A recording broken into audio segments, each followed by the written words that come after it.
ان الحمد للہ والصلاة والسلام علی رسول اللہ وآلہ وصحبہ ومن والاه۔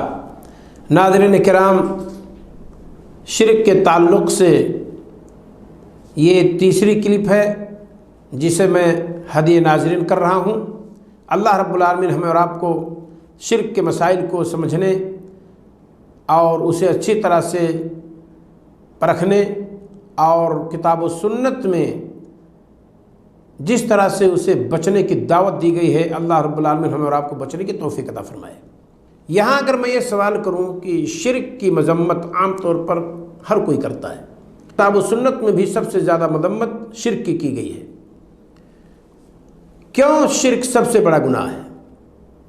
کیونکہ بندے پر سب سے زیادہ حق اللہ رب العالمین کا ہے، اور اس کے حق کی ادائیگی یہ ہے کہ اس کی وحدانیت کا اقرار کرے۔ تو جہاں سب سے بڑی فضیلت اور نیکی کا کام اللہ تعالیٰ کی وحدانیت کا اقرار ہے اور اس کے مطابق عمل ہے، وہیں اس میں جب ہم کمی اور کوتاہی پیدا کریں گے تو سب سے بڑے گناہ اور سب سے بڑی غلطی میں واقع ہوں گے۔ اللہ رب العالمین نے قرآن میں جا بجا شرک کی مذمت کی ہے، نبی کریم صلی اللہ علیہ وسلم نے بھی شرک کی مذمت کی ہے۔ سورہ لقمان میں اپنے لخت جگر کو لقمان نصیحت کر رہے تھے، واعظ کر رہے تھے۔ اللہ رب العالمین نے جب کسی نیک انسان کا تذکرہ قرآن میں کی ہے اور تعریف کے پیرائے سے کسی کا تذکرہ کیا ہے، تو اس کا مطلب یہ نہیں ہے کہ ہم اس کو پڑھیں ایسے بھول جائیں، بلکہ مطلب اس کا یہ ہے کہ اللہ رب العالمین گویا کہ ہم سے اور آپ سے مطالبہ کرتا ہے کہ یہ پسندیدہ انسان ہے اور اس کی یہ صفت ہے، لہذا اس صفت کو آپ بھی اپنائیے۔ تو ہمیں اور آپ کو یہ دعوت دی گئی ہے کہ انہوں نے جو شرک کی مذمت کی ہے، ہم اور آپ بھی شرک کی مذمت کو جانیں اور ویسے اس کی مذمت کریں اور اپنے آل اولاد کو ہم بھی شرک سے بچائیں۔ وَإِذْ قَالَ لُقْمَانُ لِابْنِهِ وَهُوَ يَعِظُهُ، اور جب لقمان نے اپنے لخت جگر اپنے بیٹے سے کہا، وَهُوَ يَعِظُهُ، اور وہ اسے نصیحت کر رہے تھے، وعظ کر رہے تھے، کیا کہا؟ یا بنیا لا تشرک باللہ، اے میرے لخت جگر اللہ تعالیٰ کے ساتھ شریک مت کر، اللہ تعالیٰ کے ساتھ شرک مت کر، اس کے ساتھ کسی کو ساجھی مت قرار دے، مت ٹھہرا۔ کیوں؟ ان الشرک لظلم عظیم، کیونکہ شرک ایک نہایت بڑا جرم ہے، ظلم ہے۔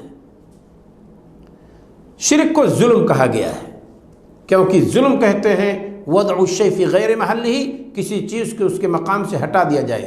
مشرک بھی اللہ تعالیٰ کے حقوق کو ہٹا دیتا ہے اور اسے کسی اور کو دے دیتا ہے، اس وجہ سے مشرک ظالم ہوا اور اس کا یہ کام ظلم ہوا۔ ان الشرک لظلم عظیم۔ دوسرے مقام پہ اللہ رب العالمین نے فرمایا کہ شرک کو اللہ رب العالمین نہیں معاف کرے گا۔ کوئی انسان شرک کا ارتکاب کرے اور بغیر توبہ کے مر جائے تو اللہ رب العالمین اسے نہیں معاف کرے گا۔ ان اللہ لا یغفر ان یشرک بہ ویغفر ما دون ذلک لمن یشاء، اللہ تعالیٰ اپنے ساتھ شرک کو، اپنے ساتھ شریک کیے جانے کو نہیں بخشے گا۔ ویغفر ما دون ذلک لمن یشاء، اور اس کے علاوہ اللہ تعالیٰ جس کو چاہے بخش دے۔ تو یہ ہے اللہ رب العالمین نے دوسرے مقام پہ فرمایا ہے، وہ ہے سورہ نساء۔ یہ سورہ نساء کی آیت نمبر 116 ہے۔ اور سورہ لقمان کی جو آیت ہم نے پڑھی ہے، وَإِذْ قَالَ لُقْمَانُ لِابْنِهِ وَهُوَ يَعِظُهُ يَا بُنَيَّ لَا تُشْرِكْ بِاللَّهِ إِنَّ الشِّرْكَ لَظُلْمٌ عَظِيمٌ، یہ سورہ لقمان کی آیت نمبر 13 ہے۔ ایک تیسرے مقام کی ایک آیت اور میں پڑھتا ہوں جسے اللہ رب العالمین نے سورہ مائدہ کی آیت نمبر 72 میں ذکر کی ہے۔ کیا ہے وہ ذرا دیکھیے، اِنَّهُ مَن يُشْرِكْ بِاللَّهِ اِنَّهُ مَن يُشْرِكْ بِاللَّهِ فَقَدْ حَرَّمَ اللَّهُ عَلَيْهِ الْجَنَّةَ وَمَأْوَاهُ النَّارُ، جس نے اللہ رب العالمین کے ساتھ کسی کو شریک کیا، اللہ رب العالمین اس پر جنت کو حرام کر دے گا۔ وَمَأْوَاهُ النَّارُ، اور اس کا ٹھکانہ آگ ہوگی، یعنی جہنم ہوگا۔ یہ اللہ رب العالمین نے فرمایا اِنَّهُ مَن يُشْرِكْ بِاللَّهِ فَقَدْ حَرَّمَ اللَّهُ عَلَيْهِ الْجَنَّةَ وَمَأْوَاهُ النَّارُ۔ سورہ المائدہ آیت نمبر 72 میں اللہ رب العالمین نے اس کا تذکرہ کیا ہے۔ کتنا خطیر مسئلہ ہے۔ ہمارے نبی صلی اللہ علیہ وسلم نے شرک کی بڑی مذمت کی اور آپ نے اس سے اپنی امت کو ڈرایا۔ آخری عمر میں اور زندگی کے آخری لمحات میں، جاگنے کے عالم میں بھی نبی کریم صلی اللہ علیہ وسلم نے یہود و نصارہ کی مذمت کی اور کہا کہ اولئک الذین اتخذوا قبور انبیائہم مساجدا، یہ وہ لوگ ہیں جنہوں نے اپنے انبیاء کی قبروں کو سجدہ گاہ بنا لیا۔ اور اس کے بعد نبی کریم صلی اللہ علیہ وسلم نے فرمایا اولئک شرار الخلق، اولئک شرار الخلق، اولئک شرار الخلق، یہی لوگ سب سے بری مخلوق ہیں، یہی لوگ سب سے بری مخلوق ہیں۔ نبی صلی اللہ علیہ وسلم کہتے رہے یہاں تک کہ آواز بند ہو گئی۔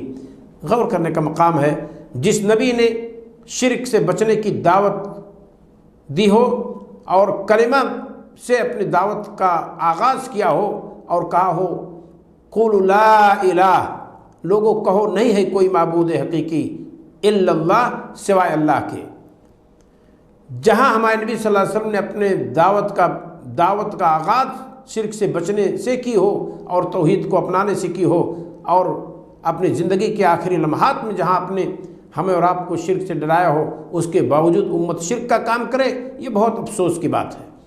ہمارے نبی صلی اللہ علیہ وسلم سے پوچھا گیا کہ سب سے بڑا گناہ کیا ہے، تو اللہ کے رسول صلی اللہ علیہ وسلم نے فرمایا ان تجعل للہ ندا وهو خلقک، سب سے بڑا گناہ یہ ہے کہ تو اللہ تعالیٰ کے ساتھ کوئی ساجھی، کوئی اس کا مد مقابل، کوئی اس کا ثانی تصور کرے، حالانکہ تجھے اللہ نے پیدا کی ہے۔ بہت باریکی کے ساتھ ہمارے نبی صلی اللہ علیہ وسلم نے ہمیں اور آپ کو یہ چیز سمجھا دی ہے کہ پیدا کرنے والا اللہ ہے، تو یہ جانتا ہے کہ جب پیدا کرنے والا اللہ ہے تو بندے تو عجیب سی بات ہے کہ پیدا کرنے میں جب تجھے اللہ اکیلا ہے، تو جب عبادت کی بات آتی ہے تو اللہ تعالیٰ کے ساتھ کسی اور کو شریک کیوں کر لیتا ہے؟ تو سب سے بڑا گناہ یہ ہے کیا کہ جب پیدا کرنے میں اللہ رب العالمین ہمیں اکیلا ہے، اس کا کوئی ساجی و شریک نہیں ہے، تو یہ تو عجیب سی بات ہے کہ ہم جب اللہ رب العالمین کی عبادت کی طرف آئیں تو اس کے ساتھ دوسرے کو شریک کر لیں۔ تو آپ نے کیا فرمایا ان تجعل للہ ندا وهو خلقک، کہ تو اللہ تعالیٰ کے ساتھ کوئی شریک، کوئی ساجی، کوئی اس کا مد مقابل، کوئی اس کا ثانی قرار دے، حالانکہ اللہ نے تجھے پیدا کیا ہے۔ اللہ رب العالمین ہمیں اور آپ کو شرک سے بچائے مولا، اور توحید کو اپنانے کی توفیق عطا فرمائے۔ السلام علیکم ورحمۃ اللہ وبرکاتہ۔